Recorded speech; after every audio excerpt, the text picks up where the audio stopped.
तो किसान संघर्ष जो चला रहा था वो किस तरीके से काम करेगा। पहले तो आप सभी पत्रकार बंधुओं का स्वागत है किसान जाजम की ओर से।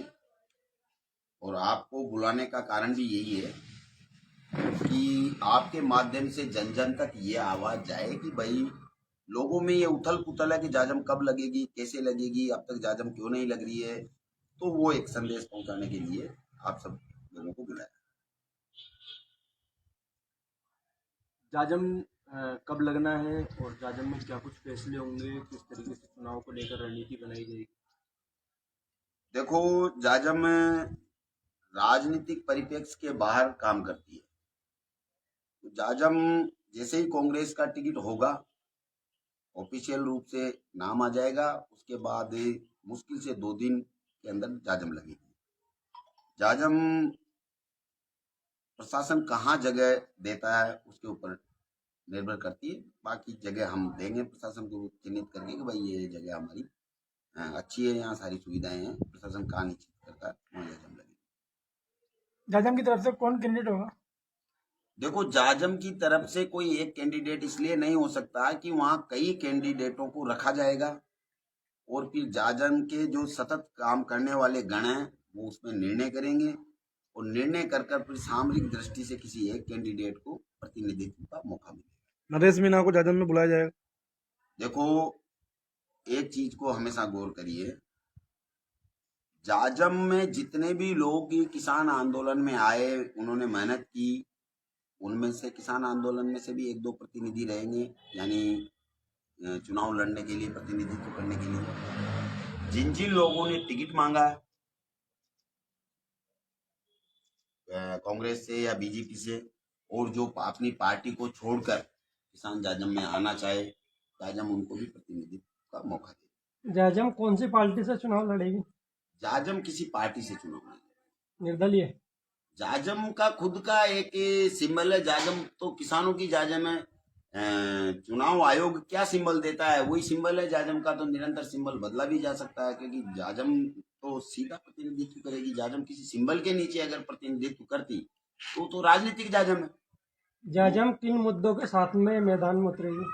देखो, जाजम के सामरिक मुद्दे रहेंगे। उन मुद्दों में से फसल बीमा क्लेम, मुआवजा, CSR फंड, बेरोजगार, विकास के क्या पर्याय है। इनके साथ साथ जो सबसे बड़ा मुद्दा रहेगा कि आप हमारा प्रतिनिधित्व क्यों करना चाहते हैं, ऐसे मुद्दों के साथ जाजम लगेगा। मतलब जैसे भाजपा ने अपना प्रत्याशी घोषित कर चुकी, अभी तक कांग्रेस अपना प्रत्याशी यहाँ से क्यों घोषित नहीं कर पाई, इसका क्या कारण रहा है? देखो, इसका कोई राजनीतिक कारण रहा है और कांग्रेस अपना प्रत्याशी घोषित नहीं कर रही है, तो इसमें कहीं न कहीं कांग्रेस पे दबाव होगा कि नहीं, प्रत्याशियों का जो टिकट की रेस में है उनका दबाव होगा, या वो सही से ग्राउंड रिपोर्ट उनके पास क्या गई है। सारी राजनीतिक पार्टियां सर्वे कराती है, उस सर्वे का आधार क्या है, और जो प्रतिनिधित्व करना चाहते हैं कांग्रेस से उनकी मजबूती कितनी है, उन मजबूतियों के आधार पर कांग्रेस निर्णय नहीं ले पा रही है, उनका निजी मामला है। आपने इस बार चुनाव लड़ने का फैसला क्यों किया? इस बार से मतलब हो सकता है आप क्या कहना चाह रहे हो, पर इस बार से तो ये कोई प्रश्न नहीं है। मतलब इससे पहले भी कई विधानसभा चुनाव तो देश की आजादी से होते चले आ रहे हैं। जाजम का कॉन्सेप्ट इस बार चालू हुआ तो इस बार लड़ेगी। इससे पहले जाजम का कॉन्सेप्ट नहीं था। इससे पहले किसान कबीले एक धुरी पर नहीं आए थे। इससे पहले किसानों ने इतना मजबूती से आंदोलन नहीं किया। इससे पहले किसानों को फसल बीमा क्लेम की जानकारी नहीं थी। 10 साल से निरंतर लूटा जा रहा था। इससे पहले इस प्रकार की डिमांड्स नहीं उठी। जब जनजागृतियां चलती है और समाज जब जागरूक होता है तो अपना निर्माण स्वयं करता है। तो अपना निर्माण हर परिक्षेत्र में स्वयं करने के लिए ही ये जाजम। क्या अगले विधानसभा इससे बाद में जो चुनाव होंगे, अभी 2023 से 2027 में जो चुनाव होंगे, तो जाजम पूरे 12 जिले में पूरा और आगे बढ़ाए विस्तार होगा जाजम का। जाजम आगे बढ़ने का तो उसके परिणाम के ऊपर है कि जैसे परिणाम उसे आते जाएंगे उतना जाजम आगे बढ़ती जाएगी। मतलब जाजम 12 जिला ही नहीं, पूरे राजस्थान में गण व्यवस्था होगी, पूरे राजस्थान में गणों के द्वारा ही अपना प्रतिनिधित्व चुना जाएगा, पूरे राजस्थान में ऐसा प्रयास किया जाएगा कि जाजम आखिरी छोर तक पहुंचे।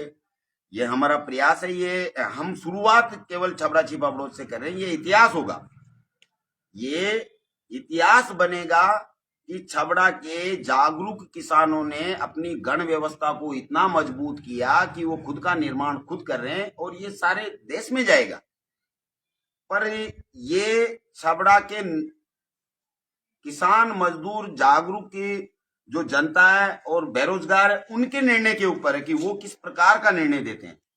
अगर वो जाजम को मजबूत करेंगे, जाजम परिणाम देगी, तो स्वाभाविक सी बात है कि ये व्यवस्था पूरे भारत में जाएगी। जिसकी जितनी संख्या भारी, उसकी उतनी हिस्सेदारी। आप तो लगातार फील्ड में वर्क कर रहे हैं, तो आपको तो कैसे परिणाम की उम्मीद है? आपको लगता है सकारात्मक परिणाम आएंगे? देखो, जाजम बेहतर परिणाम देगी। इससे पहले भी आपको पता है कि जाजम लगी, निरंतर किसान आंदोलन चला और 81 करोड़ रुपए फसल बीमा क्लेम भी लिया। जाजम ने सरकार पर दबाव बनाकर बीमा को मुआवजे को कलेक्टर महोदय तक तो लाकर खींच दिया। किन राजनीतिक कारणों से वो मुआवजा रोका गया? या तो यहाँ के जो जनप्रतिनिधि है उनका कारण है, क्योंकि वो नहीं चाहते कि आखिरी किसान को जब मुआवजा भी मिल जाएगा तो जाजम और मजबूत होगी। तो ये सारा षड्यंत्र जाजम को रोकने के लिए गप्पू और पप्पू ने मिलके किया है और दुनिया देख रही है, 12 जिला देख रहा है कि गप्पू पप्पू कौन है, कौन मिलकर काम कर रहे हैं, कौन अपने पैसे की दम से भूमाफिया कैसे पनप रहे हैं, वो कैसे राजनीति को अपने हिसाब से कर रहे हैं। यहाँ सीमित लोग कांग्रेस है, सीमित लोग बीजेपी है। जाजम आरएलपी के साथ चुनाव मैदान में आएगी क्या? देखो, जाजम में प्रथम दृष्टिया तो किसी भी राजनीतिक दल के साथ नहीं जाएगी, पर अगर जाजम के गण ही ये निर्णय कर ले कि हमें इस पार्टी के साथ जाना है, तो फिर जाजम गणों के द्वारा बनाई हुई व्यवस्था है, तो इसमें कोई एक व्यक्ति ये निर्णय लेकर ये नहीं कर सकता। ना तो हम जिसको प्रतिनिधि करेंगे वो भी ये नहीं कह सकता कि हम फला राजनीतिक पार्टी के साथ जाएंगे।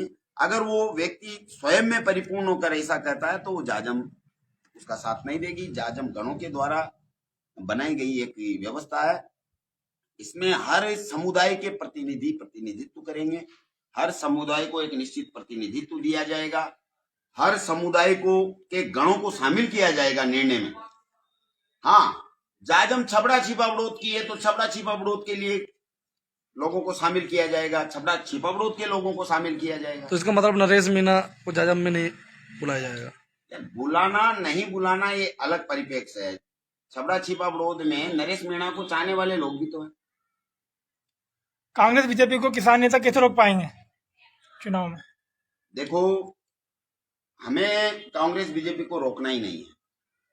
कांग्रेस बीजेपी का काम करना है। हमें सिर्फ हमारे कबीलों को जगाना है, हमारे कबीलों को अपने मूल मापदंडों के साथ मत का दान शब्द से बाहर निकालकर मत के प्रयोग तक लाना है। जब हमारे कबीले अपने मत की कीमत समझने लग जाएंगे कि हमसे निर्माण होता है व्यवस्थाओं का, तो वो जब मत का प्रयोग करेंगे तो ये लोग तो वैसे ही धराशायी हो जाएंगे। ये प्रयोग पंजाब में असफल हो चुका है। भारत में इतना बड़ा किसान आंदोलन, उसके बाद पंजाब कुछ लोगों को लगा कि किसानों की आवाज पंजाब विधानसभा में उठाएंगे, उन्होंने राजनीतिक पार्टी बना के चुनाव लड़े, लेकिन उन सबकी जमानत जब्त हुई। देखो, उन्होंने राजनीतिक पार्टी बनाई, पहली बात, यानी वो राजनीति करना चाहते थे, उनको लोक नीति से कोई मतलब नहीं था। तो फिर किसान समझता है, तो इसलिए किसान ने जमानत जब्त कर दी।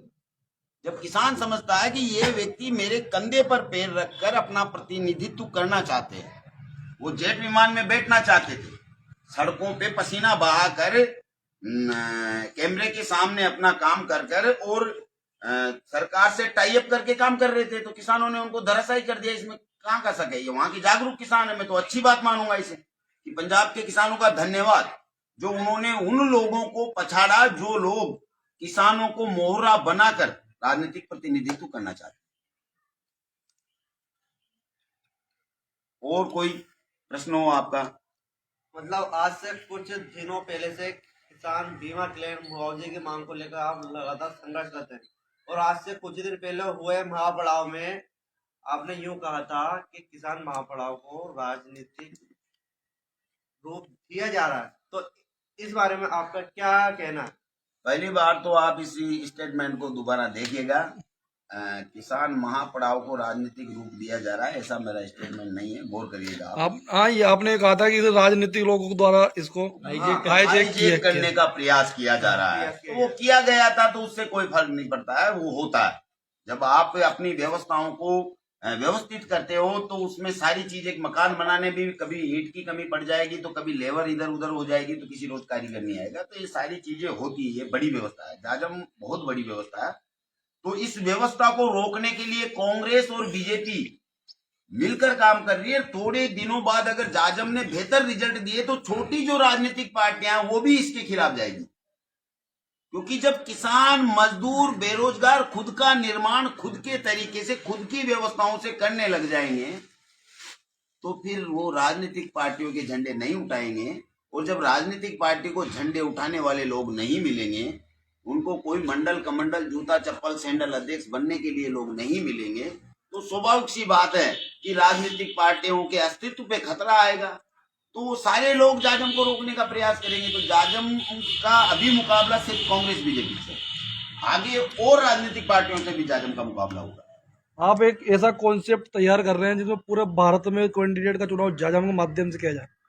हाँ, हमारी जो गण व्यवस्था है ये तो यही है, हमारी थिंक भी यही है, हमारी जाजम का प्रारूप भी यही है। ये अलग सी बात है कि हम इसे कहां तक पहुंचा पाते, ये कोई जरूरी एक व्यक्ति नहीं है। जाजम विचारधारा है, व्यक्ति एक होता है, विचार प्रबल होता है, और विचार को जब विचारधारा में हम बदलते हैं तो विचारधारा परिवर्तन होती है। तो जाजम एक व्यक्ति नहीं, ये घास बरसात में उगने वाली घास की तरह है, जो एक साथ पूरे जंगल को हरा करती है। ये वो एक पेड़ नहीं जो तेज अंध आए और नीचे गिर जाए, ये बरसात में उगने वाली घास की तरह एक साथ पूरे जंगल को हरा करती है। ये जाजम है। ये व्यवस्था इतनी मजबूत व्यवस्था है कि भविष्य का निर्माण इतना बेहतर होगा कि जिसको हम बेरोजगारी कहते हैं, जिसको हम भूखमरी कहते हैं, जिसको हम दंगा कहते हैं, जिसको हम करप्शन कहते हैं, ये सारी व्यवस्थाएं अपने आप धराशायी हो जाएगी जब आपको ये पता चलेगा कि मेरे मकान के सामने बनने वाली सड़क में क्वांटिटी और क्वालिटी किस प्रकार प्रयोग में ली गई। और जब आप उस पर ऑब्जेक्शन कर सकते हो तो अपने आप करप्शन खत्म। जब आपको पता होगा कि यहाँ का जो एडमिनिस्ट्रेशन है, यहाँ की जो कानून व्यवस्था है, उन व्यवस्थाओं में काम करने वाले सारे लोग मेरे टैक्स के पैसे से भुगतान होते हैं, मेरी सेवा के लिए रखे गए, तो वो लोग फिर आपसे रिश्वत कैसे ले पाएंगे। जाजम एक बहुत बड़ी व्यवस्था है, ये इसके निर्माण काल में है। यानी हमने 10 महीने तक निरंतर संघर्ष कर इस खेत को जोता, अब इसमें अच्छे बीज डाले जाएंगे। अगर बेहतर अंकुरण हुआ और बेहतर सार संभाल हुई तो ये घास की तरह पूरे भारत में बढ़ेगी, और इसके परिणाम को आप लोग देखोगे और आप लोग भविष्य में इसके सहयोगी बनोगे। यही जाजम। अगर किसी पार्टी का प्रत्याशी टिकट लाकर बोलता है जाजम पे कि आप मेरा साथ दो, तो निश्चित ही आप उसका साथ दोगे या अपना कैंडिडेट उतारोगे मैदान में? जाजम अपना निर्णय स्वयं करती है। अगर कोई प्रत्याशी टिकट लेकर आता है तो जाजम उसका साथ अपने मूल मापदंडों से दे भी सकती है। अगर जाजम को लगे कि ये मापदंडों के साथ ये विधानसभा में जाकर ये क्वेश्चन हमारे लगाएगा, ये हमारी विषमताएं, इन विषमताओं पर गौर करेगा, या किन मूल मुद्दों को अपनी प्राथमिकता में रहेगा, जाजम उससे क्या बाउंडेशन लेती है, अगर वो उनके प्रति कृतज्ञ है तो हो सकता है कि जाजम इस प्रकार का फैसला लेकर किसी राजनीतिक प्रत्याशी को भी आगे बढ़ाए। लगभग कब तक जाजम लग सकती है? जैसे ही कांग्रेस का टिकट होगा उसके 2 से 3 दिन के अंदर सबको तारीख मिलेगी। 428 गांवों के एक एक गण को सूचित किया जाएगा। सभी गांवों से एक एक 2-2 गणों की, 3-3 गणों की, क्योंकि आप जानते हो काम का टाइम है, किसान खेतों में, और जाजम के सारे गण मजदूर और किसान है। तो मजदूर की भी अभी खेत में उतनी ही जरूरत है जितनी किसान को जरूरत है, तो वो दोनों खेतों में है। तो हमारे पास हमारे गणों को, हम अपने आप को जिंदा रखने के लिए खेत है, उनको समय कम है। जो पूर्व विधायक रह चुके हैं, क्या जाजम उन पर भी भरोसा कर सकती है? देखो, राजनीतिक परिप्रेक्ष्य का कोई भी व्यक्ति हो, जाजम उस पर भरोसा नहीं कर सकती। फिर भी अगर जाजम निर्णय करती, जाजम का निर्णय सर्वकालिक सार्वभौमिक, जाजम का निर्णय किसी एक दिन के लिए नहीं है। 5 साल के लिए हमें एक प्रतिनिधि चुनना है, जिसे असेंबली में जाकर हमारे क्वेश्चन पुटअप करने हैं। अगर यहाँ की पब्लिक का निर्णय अगले 5 साल पहले सही होता, तो फसल बीमा क्लेम जिस प्रकार बलवान पूनिया ने लिया है, जिस प्रकार बलजीत यादव ने लिया है, उस प्रकार छबड़ा छिपाबड़ोद विधानसभा की पूरी ग्राम पंचायतों को पूरा मापदंडों के आधार पर लगभग 350 करोड़ रुपए फसल बीमा के मिलते हैं। अब ये किसने खाए हैं, किन्होंने रोका है, उन लोगों ने पैरवी क्यों नहीं की? क्या बीमा कंपनी ने उनमें से 50 करोड़ रुपए किसी प्रतिनिधि को दे दिए, उससे कहा कि आप असेंबली में क्वेश्चन मत लगाइए? तो ऐसी बहुत सी बातें हैं। ये सारी बातें लेके हम गांव में जाएंगे, एक एक गांव में जाजम सजेगी, एक एक गांव में हमारे गण है, हमारे गण अपना काम कर रहे हैं, किसानों में जागृति आ चुकी है, किसान अभी खेतों में है, राजनीतिक गलियारों में हलचल है। आप भी छबड़ा से ही हो, छबड़ा की हर गली मोहल्ले नुक्कड़ पर यह हलचल है कि जाजम लगेगी, जाजम निर्णय करेगी, और जाजम जो निर्णय करेगी उसके साथ आम मजदूर, किसान और बेरोजगार जाएगा। बीजेपी ने जो प्रत्याशी मैदान में उतारा है, क्या वो किसानों के साथ नहीं है क्या? देखो, बीजेपी का प्रत्याशी अगर किसानों, पहले बार तो बीजेपी किसानों को आतंकवादी मानती है। इस बात का कोई सबूत देने की मुझे तो आवश्यकता है नहीं। आप जानते हो कि किसान आंदोलन चला तो सारी बीजेपी ने लामबंद होकर किसानों को आतंकवादी का, टेररिस्ट का, खालिस्तानी का और अदर संज्ञान में जो भी आता है उस हिसाब से उन्होंने उनको नाम दिया। पर यहाँ का जो प्रतिनिधित्व था, उस प्रतिनिधित्व की एक नैतिक जिम्मेदारी ये बनती थी कि मैं आपको बताना चाहता हूं, जब किसान आंदोलन चल रहा था, लगभग 6 महीने किसान आंदोलन चला,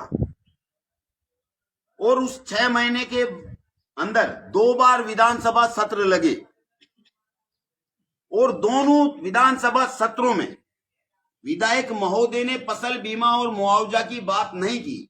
सिर्फ एक बार एक क्वेश्चन लगाया कि फला रामनिवास धाकड़ ने फॉरेस्ट की जमीन पर कब्जा किया है, और ककरवा के कन्ना मीणा ने फॉरेस्ट की जमीन पर कब्जा किया। ये एक क्वेश्चन हमने सुना, अदर कोई क्वेश्चन नहीं किया। अभी महोदय को टिकट मिला तो उन्होंने कहा कि दंगा देखा जाएगा।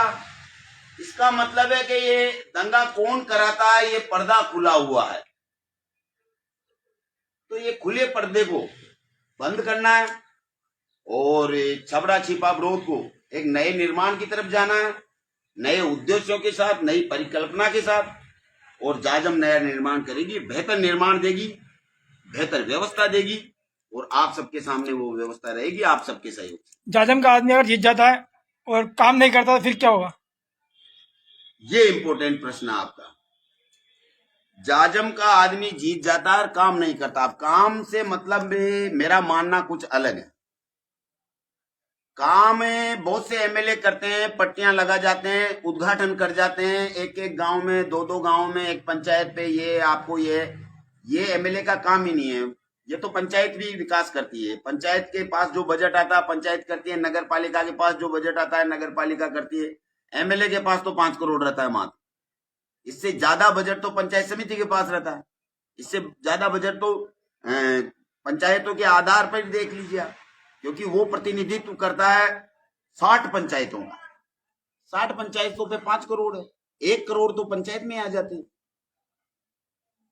तो 60 पंचायतों पे 60 करोड़ होना चाहिए। तो वो एक अलग पहलू विकास का वो है कि जाजम हमारे प्रतिनिधि को गण व्यवस्था से चुन रही है। अगर प्रतिनिधि काम नहीं करता तो उसे बदलना होगा। तो इसके लिए जाजम का कोई कॉन्सेप्ट है वो समय के साथ बताया जाएगा कि वो प्रतिनिधि काम नहीं करता तो जाजम उसे कैसे निष्कासित करती है। इसका एक सामरिक एक कॉन्सेप्ट है और उसे बिल्कुल जाजम पे रखा भी जाएगा कि ये प्रतिनिधि चुना है, इसकी ये फाउंडेशन है, इस व्यक्ति ने ये अपना इस्तीफा लिख कर दे रखा है या ये शपथ पत्र जाजम को दे रखा है, ऐसी व्यवस्था रहेगी। छबड़ा जीवड़ोद के अलावा आप और दूसरी जगह भी उतारोगे प्रत्याशी जाजम से? नहीं, अभी जाजम तो सिर्फ छबड़ा छिपाबरोद पे ही काम करेगी। बाकी हमारा जो राजस्थान में कुछ जगह से वैचारिक लोग खड़े हैं, उन वैचारिक लोगों के साथ हम सहयोग करने जरूर हमारे साथी कुछ जाएंगे।